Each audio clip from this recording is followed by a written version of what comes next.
Temanya adalah wanita bijak. Nah, judul dari sesi saya pagi hari ini adalah perempuan bodoh. Wow. Kak Heni salah nih, kan harusnya bagian tentang wanita bijak, kok judulnya perempuan bodoh. Tahukah Anda bahwa seharusnya kita nggak hanya belajar dari keberhasilan orang lain. Tahukah Anda bahwa lebih mudah belajar tentang kunci-kunci sukses seseorang. Padahal sebenarnya yang perlu kita belajarin adalah kegagalan-kegagalan dan kesulitan-kesulitan apa yang pernah dia alami. Dari situ kita akan jadi lebih bijak. Tahukah Anda bahwa kita seharusnya belajar dari kebodohan orang lain sehingga kita tidak perlu jadi bodoh. Katakan kanan kirimu, belajar dari kebodohan orang lain supaya kamu jangan jadi bodoh. Amen. Pagi hari ini minta tolong slide-nya ditayangkan. Besar sekali saya di situ. Baik, boleh tolong PowerPoint-nya dinyalakan. Perempuan bodoh, 3 jenis perempuan bodoh. Yang pertama, perempuan yang memakai kekuatannya untuk menjatuhkan. Tahukah Anda bahwa Anda punya kekuatan? Yang punya kekuatan angkat tanganmu. Perempuan bodoh yang pertama adalah perempuan yang memakai kekuatannya untuk menjatuhkan. Siapakah perempuan bodoh yang memakai kekuatannya untuk menjatuhkan? Yang pertama, perempuan yang cinta uang, kaya tapi medit. Tahu nggak perempuan itu pintar cari duit? Banyak perempuan yang punya penghasilan lebih besar dari suaminya. Banyak perempuan yang lebih pintar cari duit, muter otak buat nambah penghasilan daripada suaminya. Banyak perempuan yang diberkati dengan materi kaya raya, tapi pelit. Dalam firman Tuhan, dalam Amsal 11, mari buka Alkitab Anda, Amsal 11 ayat yang ke-16. Harusnya ada di multimedia supaya lebih cepat. Amsal 11 ayat 16, kita baca sama-sama. Amsal 11 ayat 16. Perempuan yang baik hati beroleh hormat, sedangkan seorang penindas beroleh kekayaan. Orang yang murah hati berbuat baik kepada diri sendiri, tetapi orang yang kejam menyiksa badannya sendiri. Perempuan yang baik hati beroleh hormat, kata firman Tuhan. Sedangkan seorang penindas beroleh kekayaan. Banyak orang berpikir kunci jadi kaya adalah pelit. Mengumpulkan banyak-banyak supaya jadi kaya. Saya ketemu dengan banyak perempuan yang pintar cari duit. Kaya raya luar biasa. Tapi pelitnya luar biasa. Kalau pelit sama orang lain, mungkin kita agak maklum lah. Tapi yang saya ketemu, sama suami sendiri aja pelit sekali. Tiap bulan gaji suaminya disedot habis. Sampai-sampai suaminya nggak punya uang jajan, ibu-ibu. Saya ketemu yang begini, kasihan. Suaminya jadi minder.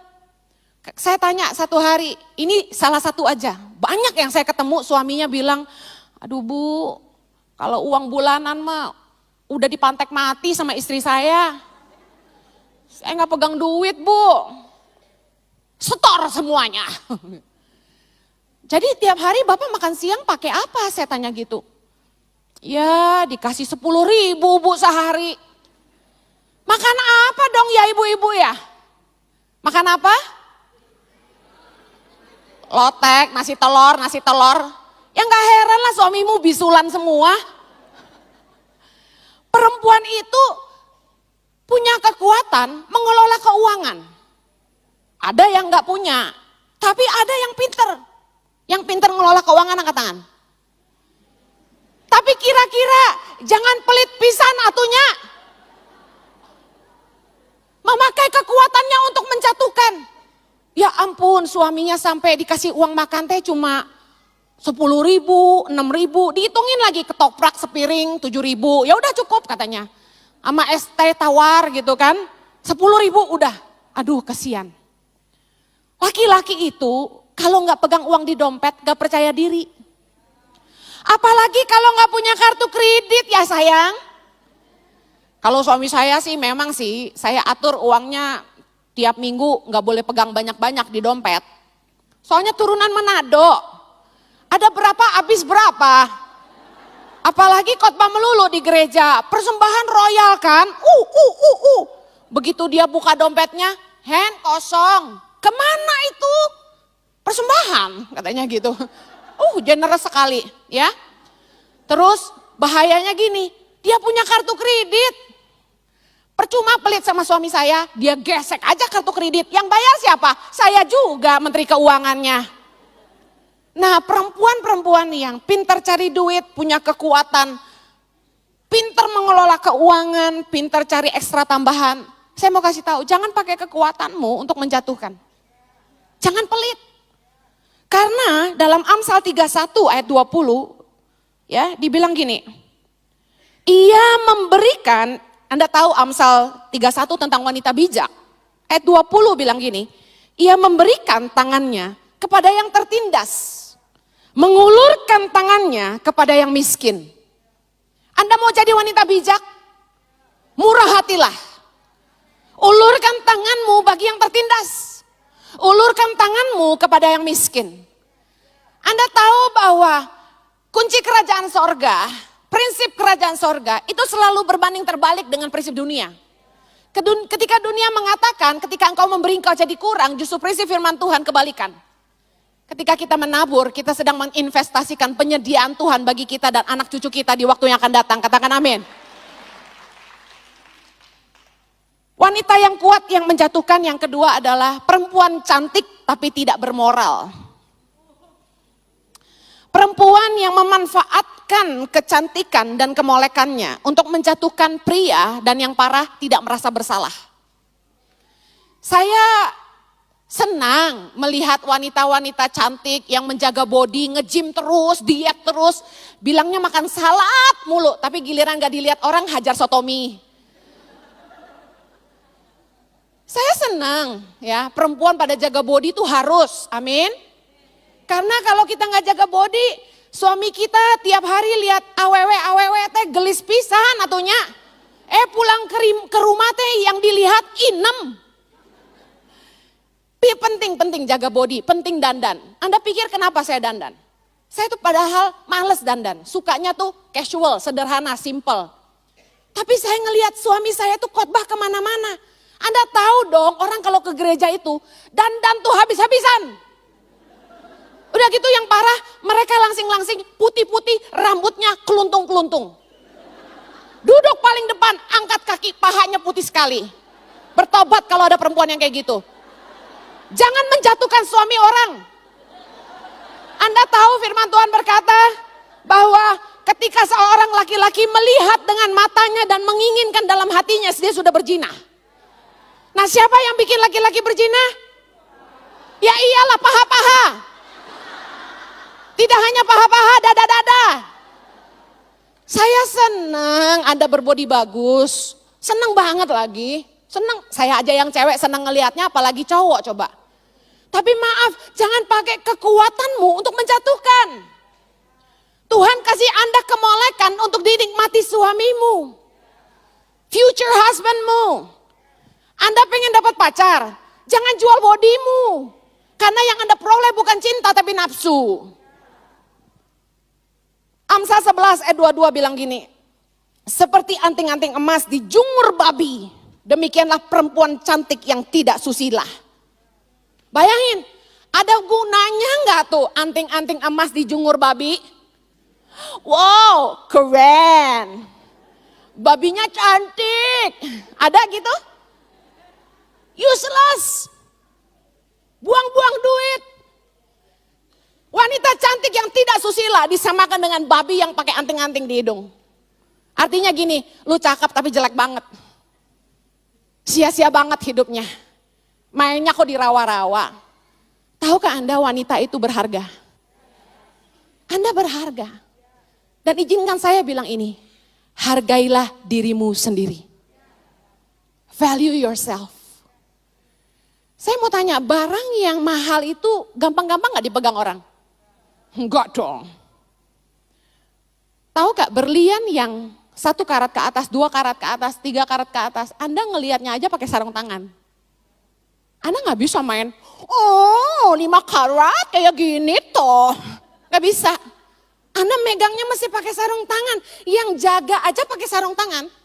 Kebetulan mama saya jual berlian, jadi saya tahu. Dengar baik.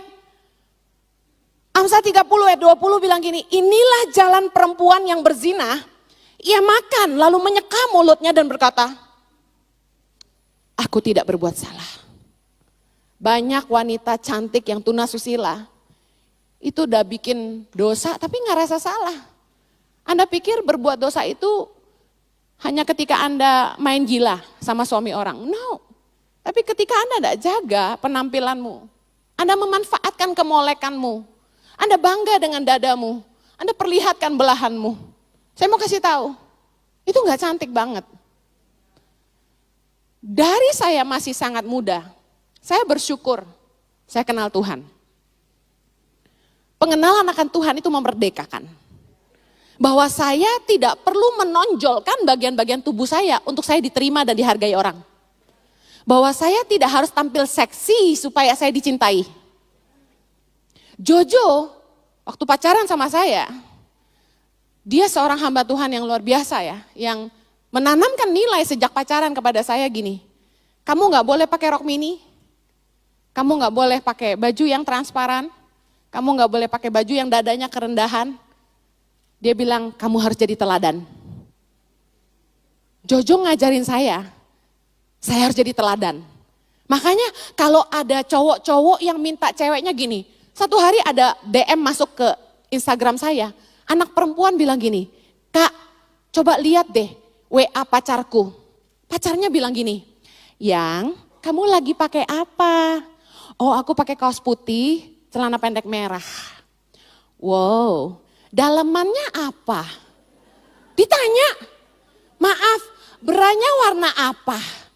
Terus yang cewek bilang, jangan ngomong-ngomong kayak gitu risih aku. Saya nggak habis pikir, bagaimana Anda bisa mencintai seorang laki-laki yang tidak menghargai Anda? Ada anak muda ya soalnya ya.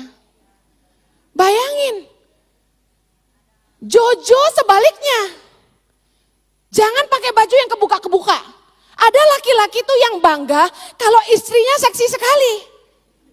Ada laki-laki yang kasih tahu sama salah satu teman saya, ya, suaminya bilang sama dia, saya suka kamu tampil seksi. Bayangin, jadi istrinya kemana-mana itu, aduh alamak dadanya bulat sekali, pahanya putih sekali. Bukannya saya ngiri, tapi gerah gitu loh ngelihatnya. Saya sendiri karena tidak biasa, karena dari muda punya pacar yang kayak gitu, jadi gak biasa sampai tua gini, gak biasa pakai baju yang kelihatan tuh risih gitu. Sampai-sampai gak pernah pakai baju yang tanpa lengan kalau di tempat umum. Berenang aja, kalau ada orang yang saya kenal saya gak mau. Saking malunya. Nah herannya wanita cantik banyak yang gak tahu malu. Semakin Anda cantik, harusnya Anda tidak jual murah diri Anda. Amsal 7 ayat 18, saya potong karena ceritanya panjang di ayat itu. Dikatakan gini, marilah kita memuaskan birahi hingga pagi hari dan bersama-sama menikmati asmara karena suamiku tidak di rumah. Ini tante-tante girang yang kesepian. Ia sedang dalam perjalanan jauh. Sekantong uang dibawanya, ia baru pulang menjelang bulan purnama. Ia merayu orang muda itu dengan berbagai-bagai bujukan. Dengan kelicinan bibir ia menggodanya. Janganlah hatimu membelok ke jalan perempuan-perempuan itu. Dan janganlah menyesatkan dirimu di jalan-jalannya. Karena banyaklah orang yang gugur ditewaskannya. Sangat besarlah jumlah orang yang dibunuhnya. Rumahnya adalah jalan ke dunia orang mati yang menurun ke ruangan maut, ke ruangan maut. Cerita ini tentang bagaimana seseorang perempuan menjatuhkan orang-orang hebat, orang-orang muda. Kalau Anda digoda, pastikan Anda berpikir bahwa Anda akan merusak hidup orang lain. Bukan hanya merusak hidup Anda. Dan tahukah Anda bahwa ketika Tuhan memberimu kekuatan, harusnya kekuatan itu dihargai. Bukannya disalahgunakan. Mana yang lebih menyenangkan? Dihargai, dikagumi, atau dipandang rendah? Yang mana? Dihargai. Tapi banyak wanita cantik yang gak bisa menghargai dirinya sendiri dan lebih senang dipandang seksi daripada dihormati. Kaheni lagi musim pakai celana pendek, hot pen. Namanya aja ada hot pen. Hot banget kalau pakai pen itu. Ya, the pants make you look hot. Celananya bikin Anda kelihatan hot. Katakan hot. Well, Kaheni pakai celana pendek gak? Pakai kalau di rumah. Pakai kalau ke Bali. Tapi sependek apa? Kalau di rumah, pendek dong. Yang lihat kan Jojo. Kita kebalik. Di rumah pakai daster. Panjang. Udah kayak embok-embok. Mau beli apa? Mau beli apa? Tapi di luar yang ada orang banyak, tukang bersihin jalan, supir-supir. Nah tuh kita pakainya yang segini. Suami kita juga aneh kali sama kita. Kalau saya keluar rumah ke mall gitu pakai celana pendek misalnya. Itu udah malam yang sepi, gak ada orang sama Jojo berdua-duaan, gandengan tangan nonton berdua gitu. Tapi gak pendek banget, paling sejengkal dari lutut, lumayan lah kan. Kecuali Anda gak setuju, ya lain kali saya gak pakai lagi. Saya gak mau jadi batu sandungan sih, celana pendek gak bawa kita ke sorga juga. Intinya gini, pastikan hidupmu jadi teladan, bukan jadi batu sandungan. Perempuan harus ngerti, cantik itu anugerah. Tahu nggak sih? Ini kan perempuan semua, salah sendiri cowok-cowok ngapain di sini? Makan bakso sana di depan. Yang perempuan dengar, tahu nggak sih? Punya bubi yang seksi itu anugerah sekali loh. Ngerti bubi nggak? Kalau nggak ngerti tanya sebelahnya. Bakpao. Nah. Punya bubi yang seksi itu anugerah sekali. Enggak semua perempuan punya. Apalagi kencang. Kita yang udah melahirkan, udah menyusui, udah kendol-kendol kemana-mana, oi. Udah kayak dodol. Kalau Anda punya yang bagus sekali, jangan sengaja dikasih lihat, dimajuin lagi. Kalau jalan gini. Bikin ngiri aja loh. Tapi yang saya mau ngomong gini, Anda harus hargai. Itu anugerah Tuhan. Yang harusnya dinikmati suamimu seorang diri. Masa bagi-bagi? Oh maaf. Kalau nunduk pakai baju lewek, nunduk-nunduk lagi. Yang lihat supirmu, aduh. Anak muda, gantian ya. Kalau kamu mau cari pacar, pasangan hidup yang baik, gak perlu menunjukkan keseksianmu. Kasih itu menutupi segala macam kekurangan. Kalau kamu tampilin bodimu, yang kamu dapat itu cuma nafsu. Dan itu gak akan kekal. Ketika kamu hamil, punya anak, saya kasih tahu, tidak ada yang kekal. Yang kencang jadi kendor, yang mulus jadi keriput. Tahu gak sih, waktu saya masih gadis, dengan tinggi 168, berat 48, tinggi semampai, lengan kecil sepertiga dari ini, celana nomor 27, seksi banget, kaos size 8, kecil, extra S. Aduh itu mah ya, cowok-cowok udah. Tiba-tiba saya punya anak, kembar. Dari berat 50 waktu nikah, saya naik jadi 80. Tak ada yang kekal, percayalah. Habis itu saya diet, saya olahraga, nggak turun-turun. Terakhir waktu saya sempat kurus banget cuma 60, masih kelebihan 10. Mending kalau yang lebih itu di daerah yang saya mau.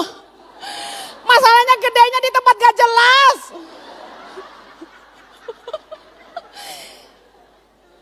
Kalau dari pacaran yang kamu tonjolkan adalah bodimu, bagaimana ketika kamu sudah gak seksi lagi? Apakah dia tetap cinta sama kamu?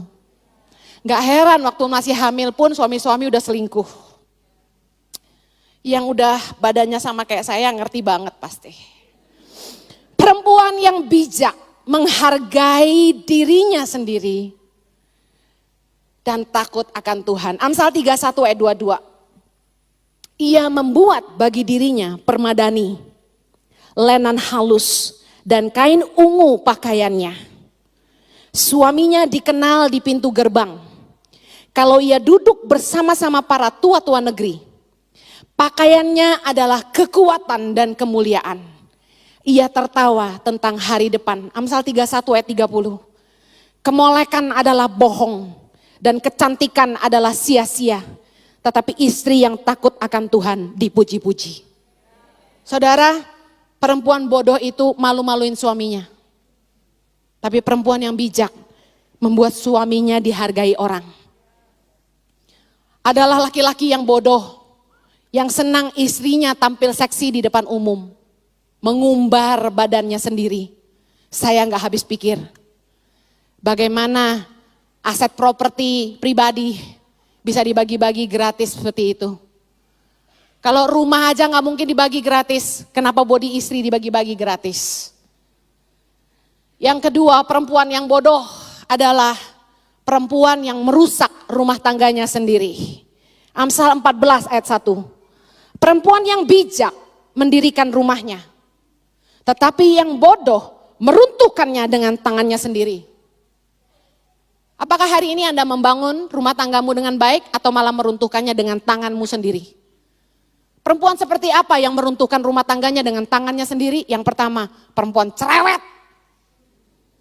Perempuan yang cerewet dan suka bertengkar. Saya mau kasih tahu bahwa menikah dengan istri yang cerewetnya minta ampun itu seperti neraka di bumi. Menderita dan tidak bisa kemana-mana. Tahukah ketika kita menikah secara Kristen, kita tahu bahwa kita tidak boleh bercerai. Bayangkan kalau suami kita menikah dengan kita dan kita baru ketahuan aslinya cerewet banget. Waktu pacaran, lemah lembut sekali. Sayang, kamu mau makan apa? Oh, kamu terlambat. Berapa lama? 3 jam. Oh, enggak apa-apa. Kenapa sayang? Aku harus terima apa adanya. Oh, siap. Tapi begitu nikah, kamu kemana aja? Kenapa gak telepon aku? Aku tunggu 3 jam, kamu tahu panas sekali. Bla. Baru ketahuan setelah nikah. Saya mau kasih tahu, suamimu akan teriak gini, Tuhan aku terjebak. Masalahnya pernikahan Kristen, no turning back. Kalau lu bisa di-refund kali. Masalahnya dia takut Tuhan, gak mungkin dicerain. Jangan sampai kita membuat suami kita merasa terjebak. Menikah dengan perempuan yang cerewet itu seperti hidup di neraka dan gak bisa kemana-mana. Saya sebagai perempuan aja gak tahan sama teman perempuan yang cerewetnya minta ampun, ngomong gak ada habis-habisnya, ngomong gak ada titik koma, ketemu sejam, ngomong sejam. Sejam setengah malah. Hei, wanita Allah dengar. Jangan sampai pria yang menikah dengan kita menyesal. Jangan terus suka bertengkar. Jangan memicu pertengkaran. Perempuan tuh kalau keinginannya gak diturutin, dicari gara-gara. Pertengkaran hebat pun terjadi. Amsal 21 ayat 9 bilang gini, lebih baik tinggal pada sudut soto rumah daripada diam serumah dengan perempuan yang suka bertengkar. Bayangin, kalau bisa minggat tuh minggat suamimu. Perempuan yang bijak itu malah mendirikan rumah, bukan menghancurkan. Perempuan yang lemah lembut dan sabar. Amsal 31 ayat 26 bilang, ia membuka mulutnya dengan hikmat. Katakan sebelah kanan kirimu, sebelum ngomong mikir. Kelemahan perempuan di sini, kalau ngomong tuh ceplas-ceplos, gak pakai dipikir. Pikir sebelum ngomong. Pikir tuh gini, apakah perkataan ini memberkati, membangkitkan, membangun, membuat keadaan lebih baik. Atau kayak lepaskan perkataan ini, merusak hubungan, mempermalukan, menyakiti, melukai. Sangat sulit menyembuhkan hati yang sudah dilukai.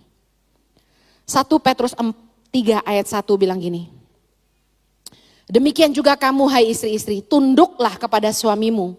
Supaya jika ada di antara mereka yang tidak taat kepada firman, mereka juga tanpa perkataan dimenangkan oleh kelakuan istrinya. Kalau kita mau bangun rumah kita, jangan cerewet. Perkataan kita harus lemah lembut. Keluar dari mulut kita itu dengan hikmat. Pengajaran yang lemah lembut ada di mulut kita. Dan dengar, suami kita itu gak akan bisa berubah hanya karena banyaknya omelan kita. Yang bisa mengubah suami kita itu kelakuan kita. Apa artinya? Jadilah istri yang menginspirasi. Mungkin ada yang mengeluh di sini, Bu Heni, saya menikah sama suami yang gak jadi imam. Dia gak pernah ngajarin anak-anak berdoa. Dia gak pernah bikin mesbah keluarga. Dia gak pernah anak-anak diajarin firman Tuhan. Sedangkan dia pelayanan khotbah di depan, tapi anak saya dia gak pernah khotbahin sama sekali. Ada yang begitu? Ada yang kecewa suaminya gak jadi imam? Saya mau kasih tahu, jangan dihakimi. Jadilah inspirasi. Bangun pagi, doakan anakmu. Siapa yang tiap pagi sebelum anak sekolah didoain? Luar biasa. Sesibuk-sibuk apapun saya, subuh-subuh apapun saya tidur, saya selalu bangun pagi untuk mendoakan anak-anak saya. Saya ajak mereka berdoa dari kecil sampai besar, gak pernah berhenti. Saya ajarin mereka firman Tuhan. Kok suaminya gak ngajarin? Kita gak bisa menghakimi suami kita. Itulah fungsi suami istri, saling melengkapi. Kita harus jadi penolong. Ketika suami saya ada di rumah, dia doain anaknya. Ketika dia tidak capek sekali, dia yang ajak mereka doa pagi. Dia yang berkati anak-anaknya. Tapi dengar, jangan jadi masalah. Tunjukkanlah keteladanan lewat hidup kita. Amin. Jangan jadi perempuan cerewet yang taunya menghakimi. Anda mau rumah tanggamu bahagia? Pakai prinsip kasih.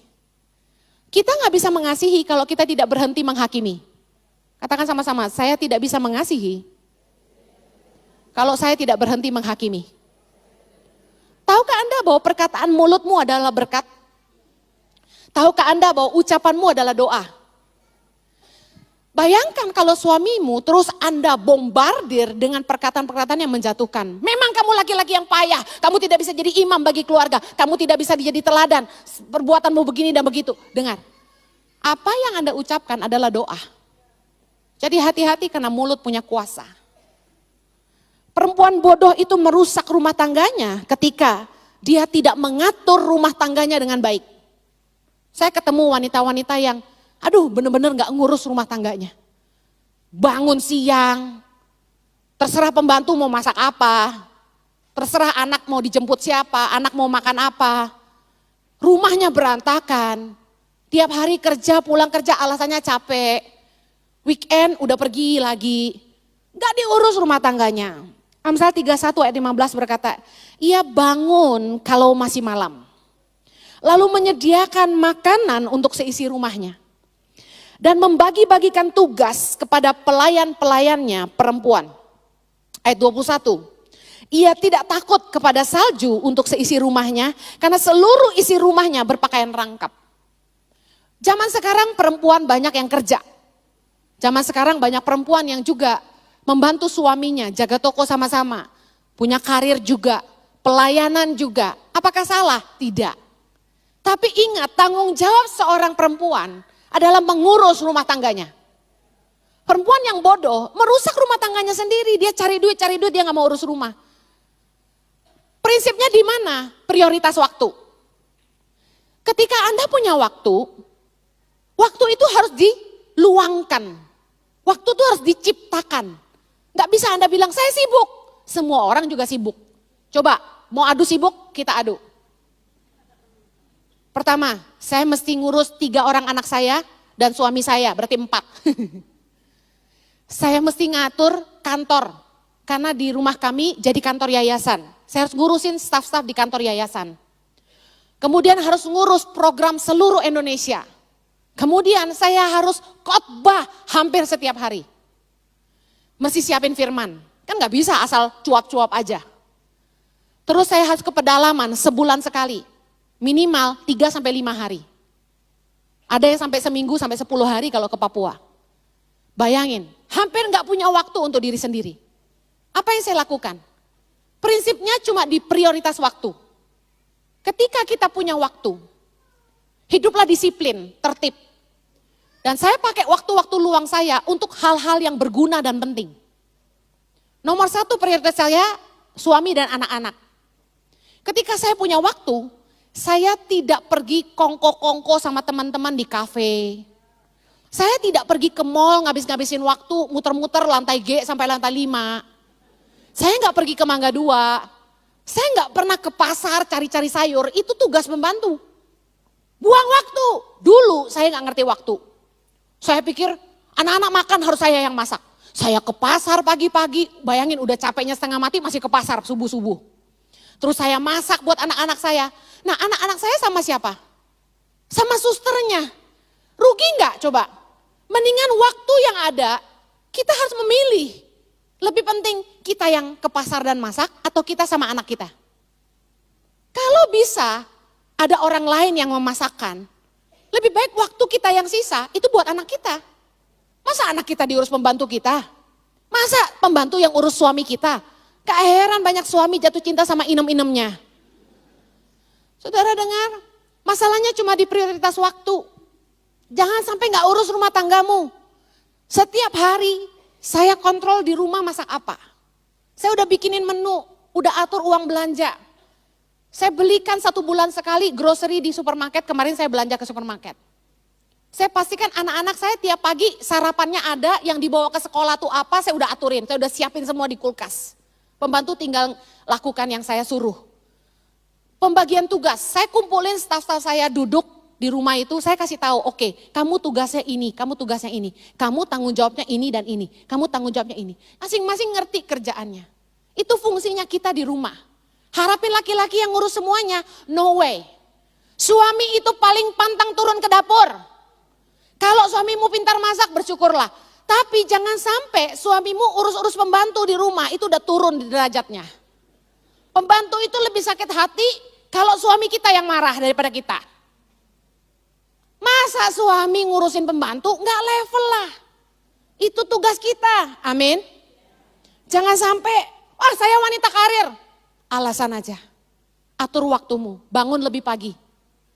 Kurangi waktu senang-senang sama teman yang gak jelas ngomongin bacang ini, sotomi itu, kurangi. Amin.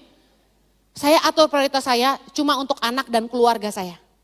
Seminggu sekali, 2 kali saya makan sama mama saya. Jauh lebih penting ketimbang hahaha sama teman-teman ngomongin soal perut buncit. Buat apa? Perempuan bodoh yang merusak rumah tangganya. Contoh lainnya adalah perempuan yang tidak mengelola keuangan dengan baik. Amsal 31 ayat 10 bilang gini, istri yang cakap, siapakah akan mendapatkannya? Ia lebih berharga daripada permata. Wow. Hati suaminya percaya kepadanya. Suaminya tidak akan kekurangan keuntungan. Satu kali ada seorang ibu yang konseling sama saya, dia bilang gini, Bu Heni, suami saya pelit. Saya aja nggak tahu sebenarnya penghasilan suami saya berapa. Saya nggak dikasih akses ke banknya. Saya cuma dikasih kartu kredit 1 dan jatah uang sayur setiap bulan, ya segitu saya harus cukupin. Dia nangis, dia bilang kurang Bu Heni, saya dipaksa harus bisa nyukupin uang sayur sebulan 2 juta. Udah segitu aja katanya. Kadang-kadang ada yang ngeluh, 1 bulan 10 juta itu udah semuanya, gaji pembantu, listrik, air, uang sekolah anak, uang sayur, udah perpuluhan, persembahan, semua ada all in, hebat ya. Nah 10 juta masih bagus saya bilang, tahu nggak suami orang ada yang ngasih cuma 1 juta? Saudara, kita mengeluh suami kita enggak ngasih kita uang lebih, suami kita yang pegang uang, kita enggak pegang uang. Kalau saya lebih tertarik kepada alasan di belakangnya, kenapa? Kenapa suami sampai enggak mempercayakan keuangan ke istri? Mungkin banyak perempuan yang tidak bijak mengelola keuangan. Nafsu lebih gede daripada kemampuan. Shopping asal lihat sale udah borong. Apalagi baca banner di depan dekat sana, borong sampai habis. Waduh itu dicuci otaknya. Sale 50 plus 20 borong sampai habis. Tipuan mata. Belajarlah ngirit, belajarlah mengelola keuangan dengan baik. Jangan selalu beli yang Anda mau, belilah yang Anda butuh. Sesuatu yang Anda tidak pakai selama setahun berarti itu Anda tidak butuh. Sebelum Anda beli, berpikir akan dipakai berapa kali ini kira-kira. Contoh, sepatu. Perempuan itu lapar mata. Sepatu nggak cukup 1. Ada amin. Terus tas nggak cukup 1. Saya kan awewe. Ngerti. Tapi sebelum Anda beli sepatu hijau, bertanyalah berapa kali Anda akan pakai itu sepatu hijau. Lihat di lemarimu, baju hijau ada berapa? Hiji. Sepatu perlu nggak? Gak perlu. Saya mau tanya, sepatu kita warna-warni yang paling sering kita pakai warna apa?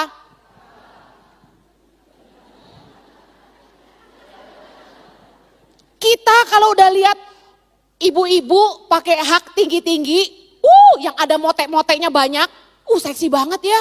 Aduh keren banget dia jadi kayak tinggi banget gitu loh. Tinggi banget. Saya mau tanya, ada yang bilang pakai sepatu tinggi enak, angkat tangan. Tapi kenapa kita punya sepatu tinggi beberapa? Ayo, banyak sekali. Why? Lapar mata. Padahal yang kita pakai sepatu apa? Sepatu teples, teplek, ceper, flat shoes. Ketika kita pakai high heel, tekanannya itu kena di tulang belakang. Lama-lama katanya kita bisa jadi bongkok saudara. Oh bagus buat betis biar panjang. Aduh betis mau udah buntut ya buntut aja. Gak bisa pakai high heel sepatu kaki betis jadi kecil. Lihat aja Agnes Monica. Dia rajin olahraga, betisnya gede juga. Dengar baik, bijaklah mengelola keuangan. Sebelum Anda beli tanya akan berapa kali kita pakai ini. Kenapa suami gak percaya sama saya? Kenapa suami gak kasih uangnya ke saya? Mungkin saya yang gak bisa menunjukkan bahwa saya bisa mengelola. Mungkin suamimu lihat. Lapar mata, lihat ini beli, lihat itu beli, lihat ini beli. Beli gak cukup 1, kalau udah cocok segala warna dibeli. Yang begitu katakan hahaha. Well, kalau kita ingin dipercaya suami kita, belajar bijaksanalah. Pandailah mengelola keuangan. Tapi saya mau bilang gini, suami istri itu kelebihannya beda. Kalau memang ada suami yang kerja di bank, apalagi seorang akuntan, udah jelas dia lebih pintar pegang uang. Udah jangan marah, udah biar dia aja. Yang penting uang anak sekolah ada, uang sayur dicukupin, uang listrik, air, cicilan rumah semua jalan. Anda malah seneng lagi. Tahu gak ngurus duit tuh pusing. Gak cukup juga suami gak mau tahu. Saya pegang uang, di rumah tangga kami, saya sama Jojo saya yang urus uang. Marah-marah juga kadang-kadang. Kenapa? Saya bilang gini, aduh Jojo memang sih bener semua duit lu kasih gua. Tapi lu gesek kartu kredit terus yang bayar siapa? Gua juga. Sementara saya gak suka belanja. Saya suka belanjanya itu buat oleh-oleh. Kalau saya pelayanan ke luar negeri, keluar kota, aduh gak pernah tuh gak nenteng hadiah. Kata mama saya sinterklas. Belinya orang melulu gitu. Sampai di rumah tuh ada satu lemari khusus oleh-oleh. Siapa aja ulang tahun udah siap tuh kadonya. Bayangin tuh. Asik gak kerja sama saya? Asik ya? Nah, Saya belajar ngirit. Saya merasa saya nggak butuh, saya nggak beli gitu. Kalau saya belajar ngirit, awalnya ini, kuncinya ini. Jangan sering-sering ke mall. Kalau Anda mau ngirit, matamu itu harus pakai kacamata kuda. Tapi susah juga kalau kakinya ke mall aja.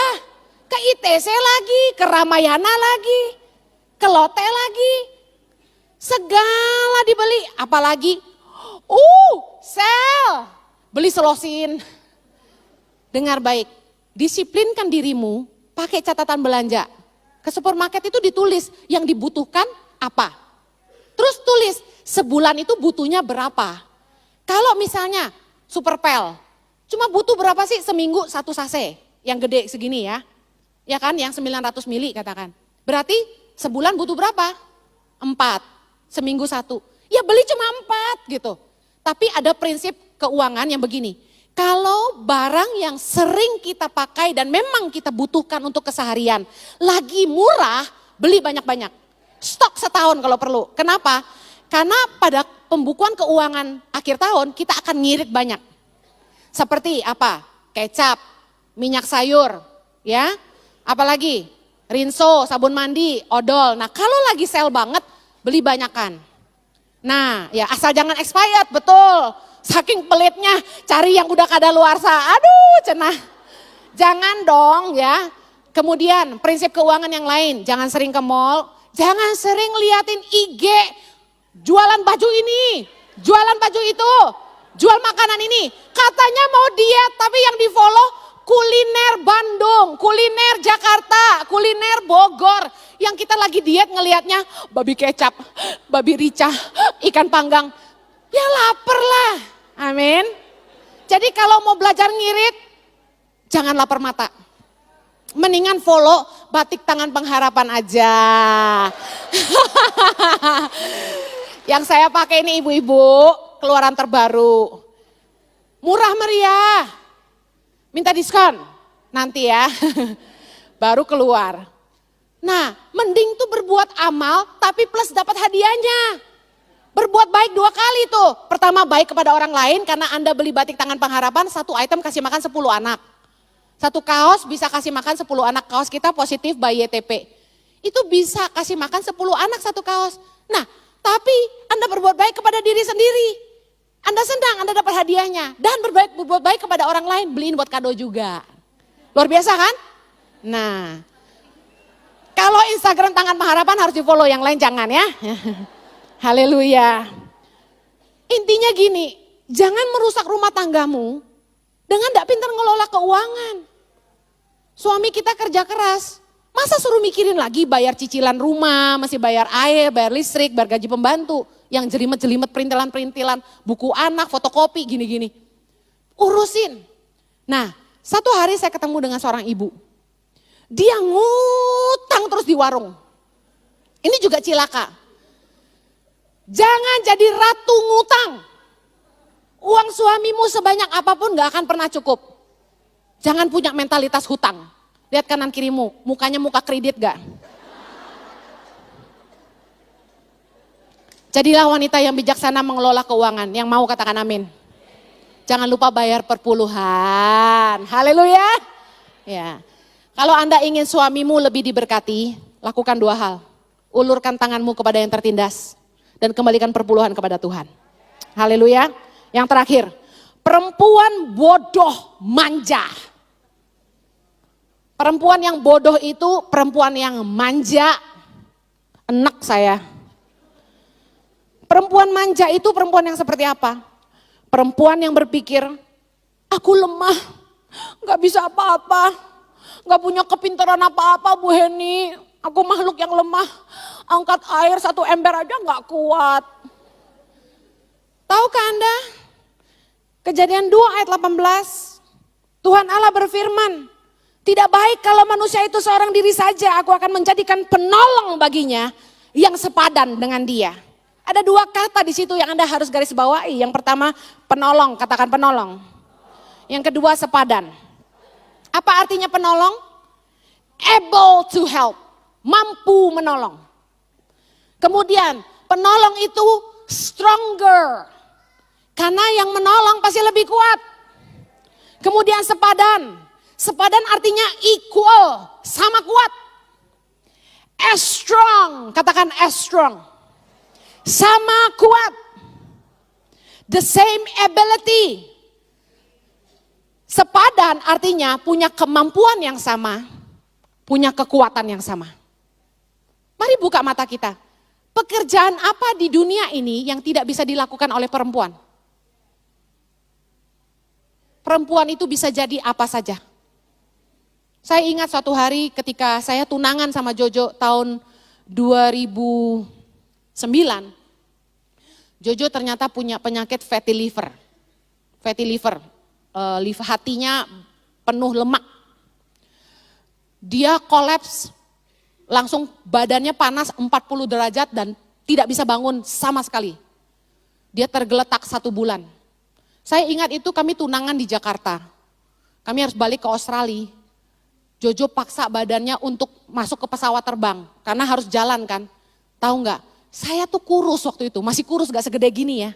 Masih kurus banget. Tapi karena Jojo sakit. Saya kasihan sama dia. Koper cabin kami berdua. Tahu kan koper cabin yang kecil yang kita naikin ke pesawat tuh. Kan lumayan berat juga ya. 8-10 kilo lah satu koper. Itu saya angkat dua-duanya.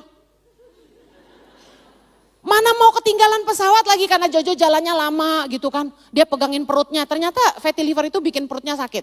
Dia pegang pinggangnya terus begini, dia jalannya lama. Aku bilang, ayo say, sedikit lagi say, ayo kita nanti ketinggalan pesawat mau boarding gitu. Saya ingat-ingat itu, kok gue kuat amat gitu ya. Padahal kalau dalam keadaan biasa-biasa, satu aja tuh, aduh tolong saya. Giliran Jojo lagi sakit, saya jadi kuat banget. Sebenarnya kita punya kekuatan yang sama dengan laki-laki dan punya kemampuan yang sama.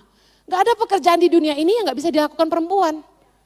Tapi perempuan yang bodoh itu manja, dia pikir aku lemah, gak bisa apa-apa, cuma bisa ngurus anak aja.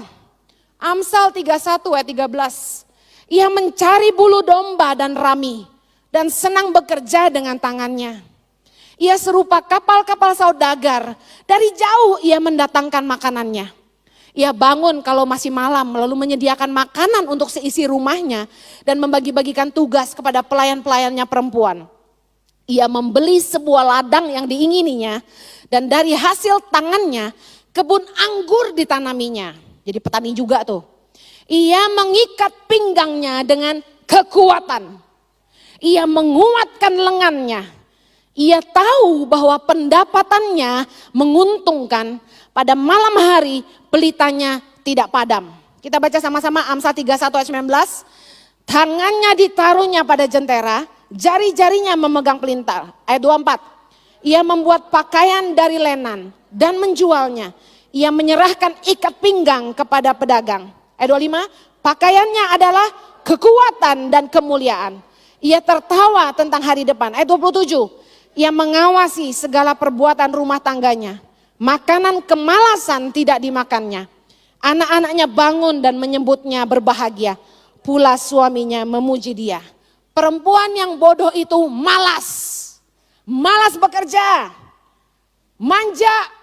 Sebenarnya perempuan yang manja itu cuma males. Alasan aja dia gak bisa. Apa sih perempuan yang gak bisa? Saya mau cerita. Dulu waktu kami pulang ke Indonesia tahun 2006 bulan Januari. Tiba-tiba saya seperti tersadar bahwa saya tidak punya kemampuan apapun yang melebihi rata-rata. Saya sampai mikirin satu-satu. Jahit gua gak pinter. Gunting rambut gua gak pinter. Dandan gak pinter. Apa ya? Jadi apa coba? Masak gak pinter. Bisa, jadi semuanya tuh bisa cuma gak pinter gitu loh. Biasa-biasa aja, semuanya rata-rata. Saya sampai merasa down, merasa gini, kok gue jadi perempuan mediocre banget gitu. Biasa semuanya, gak punya keahlian apa-apa.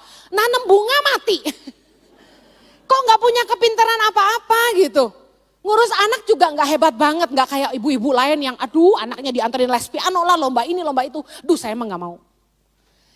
Gak punya kepintaran apa-apa. Berapa banyak ibu-ibu yang ngalamin kayak saya, kayak merasa nggak punya kelebihan apa-apa gitu. Nah, saya akhirnya mengejar Tuhan. Dari kesadaran bahwa saya nggak punya kemampuan apa-apa, saya kejar Tuhan. Karena Dia yang menciptakan kita, Dia yang tahu kekuatan kita. Kita semua punya kekuatan. Jangan terpuruk dan menjadi lemah. Jangan merasa kamu gak bisa apa-apa. Ketika suamimu kesulitan keuangan, dia mungkin dipecat dari pekerjaan. Atau gajinya tidak mencukupi kebutuhan bulanan kalian. Harusnya Anda bangkit dan jadi penolong. Banyak perempuan gini, taunya ngerong-ngerong nolongin enggak. Udah tahu suaminya cuma jualan kue di pasar. Tapi dia tiap hari bawa anaknya ke mall. Main lollipop, yang satu kali masuk 300.000. Coba, piara anjing lagi. Ngasih makan anjing tuh gak murah. Udah tahu suaminya gajinya pas-pasan. Tapi bawa anaknya ke mall tiap hari. Anak kecil dikasih mall, diajak main ke toko mainan. Pasti ada yang dibeli. Perempuan harusnya ngerti. Bukannya malah nyusahin suami. Gak semua laki-laki itu punya kekuatan yang sama. Harusnya sebagai perempuan kita bangkit dan menolong mereka. Seperti saya bangkit ketika Jojo sakit. Demikianlah harusnya kalau kita punya suami-suami yang sakit. Kita harus bangkit. Saya mengejar Tuhan, saya bilang, Tuhan apa yang saya bisa lakukan? Apa yang Tuhan mau dari hidup saya? Dulu Tuhan menciptakan saya itu buat apa? Saya akan lanjutkan di sesi kedua bagaimana saya menemukan panggilan hidup saya. Tapi hari ini, saya ternyata punya kekuatan yang saya tidak pernah ketahui. Biasanya kita hanya fokus kepada apa yang kelihatan. Kemampuan masak, gunting rambut, semua yang kelihatan. Pinter nyanyi. Sementara kekuatan yang Tuhan tanam di diri saya ternyata berupa belas kasihan. Berupa kemampuan menelaah kebutuhan. Kemampuan untuk memikirkan bagaimana mensejahterakan masyarakat di pelosok-pelosok Indonesia. Kemampuan yang saya peroleh dari Tuhan ini tidak saya peroleh dari bangku kuliah. Karena saya hanya sekolah teologi. Tapi luar biasanya ketika saya menemukan kekuatan saya, tidak hanya Jojo yang ditolong. Hari ini saya menolong ribuan orang di Indonesia. Untuk kemuliaan Tuhan tentunya. Amin. Ketika Anda bangkit dan menemukan kekuatanmu, saya kasih tahu, bukan hanya keluargamu saja yang ditolong. Tapi Anda akan menjadi berkat dan dampak bagi orang banyak.